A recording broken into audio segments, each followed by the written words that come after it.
안녕하세요. 그레이스 킴입니다. 오늘은 제가 미국에서 겪었던 되게 황당했던 썰을 여러분께 풀어드리려고 하는데요. 돈과 카드에 관련된 이야기이기 때문에 여러분께서 지금 유학을 가실 준비를 하고 계신다면은 제가 팁을 좀 이따 드릴 테니까 안전하게 유학 생활을 하고 돌아오시면 좋을 것 같아요. 일단 제가 미국에 가서 2개의 카드를 소지를 하고 있었어요. 하나는 제 이름으로 된 카드, 하나는 저희 친오빠의 이름으로 된 카드인데 2개가 다 해외에서 사용이 가능했던 거고요.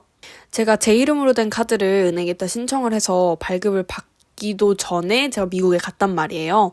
그래서 부모님께서 제 이름으로 된 카드를 미국으로 보내주시되 오는 그 기간 동안에는 너가 오빠 이름으로 된 카드를 가져가서 임시 동안 써야 될 일이 있을 수도 있으니까 만에 하나 비상용으로 써라라고 해주셔서 저는 2개의 카드를 제 유학 생활을 하면서 소지를 하고 있었고요. 잘 생활을 했어요.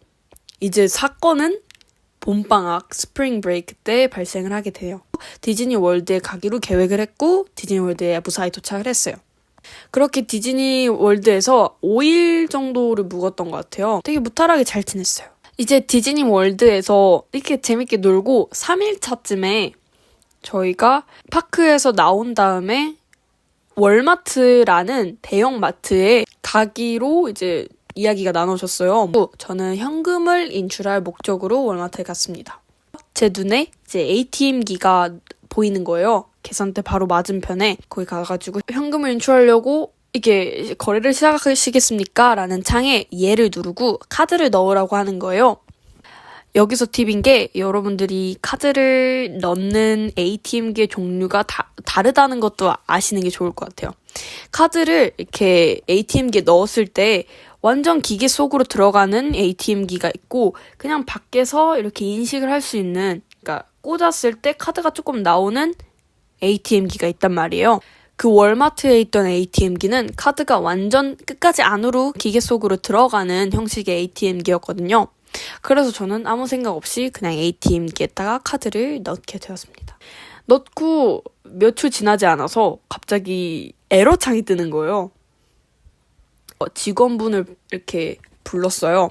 그래서 직원분께서 처음에 이걸 보시더니 이거는 우리가 못 열어요 라고 말씀을 하시는 거예요. 그래서 ATM기 은행이라고 해야겠죠? 거기에 전화를 했더니 이제 저녁쯤에 마트를 간 거기 때문에 은행이 닫아서 업체에다가 지금 연락을 못 하는 거죠. 은행에다가 연락을 못 하는 거예요. 그리고 난 다음에 그 지점장 분께서 직급이 조금 더 있으신 분을 전화로 해가지고 그분이 월마트까지 오시게 되셨어요. 저희는 이제 업체가 언제 오지? 라는 생각을 한 거예요. 뭐 새로운 돈을 넣고 하는 그런 사람들이 업체가 있을 텐데 그럼 그 사람들은 언제 와요? 라고 여쭤보니까 다음 주에 온대요.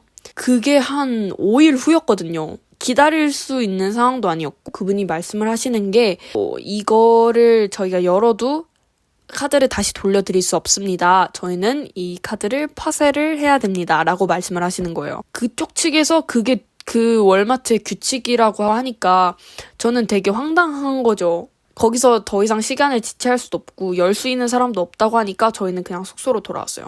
그래서 제가 그 월마트에 있을 때는 그 생각을 미처 못했거든요. 그러니까 개인정보의 확인의 절차를 거치면은 이게 괜찮은 거 아닌가라는 말을 물어보질 않아서 아무튼 그렇게 하루가 갔고 저는 혹시나 모르는 마음에 분실 신고를 했고요.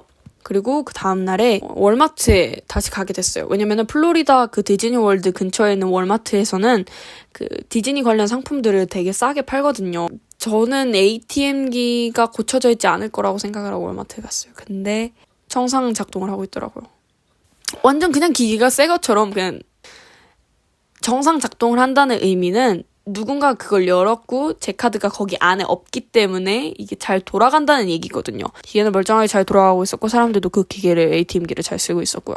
이제 여러분들께 이런 이야기를 말씀을 드리는 이유가 그 ATM기가 지점이 없고 그냥 온라인 상으로만 하는 회사였기 때문에 이제 그 상담사 분들도 그 다음 날에 이제 영업시간에 전화를 드렸을 때 되게 무책임한 대답을 했고요. 일단 팁은 ATM기를 쓰시더라도 뭔가 문제가 일어나도 문제에 대한 해결을 할 수 있을 만한 은행사의 ATM기를 쓰시는 걸 되게 추천을 드리고요. 두 번째로는 ATM기 종류를 보면은 바깥에서 인식을 할 수 있는 ATM 기계를 추천드립니다. 왜냐면은 저 같은 일이 발생할 수도 있고 그 이후로 저는 이제 오빠 카드를 쓰기 시작했고요. 그럼에도 불구하고 저와 같은 문제가 발생을 하셨다면 꼭 여러분들의 사정을 그분들에게 잘 알리셔서 확실한 대처를 받을 수 있게 하시면 좋을 것 같아요. 아무튼 되게 어이없는 일이 일어났긴 했는데 여러분들께서 유학을 준비하고 계시고 아무래도 카드에 문제가 생기면은 곤란한 상황이 발생을 하니까 여러분들께서는 꼭 제가 아까 말씀드린 두 가지 팁을 잘 잊지 않으시고 ATM기를 쓰시면 좋을 것 같아요. 그러면은 다음에도 조금 더 이런 신비한 이야기로 찾아오도록 할게요. 구독과 좋아요 누르시고요. 안녕.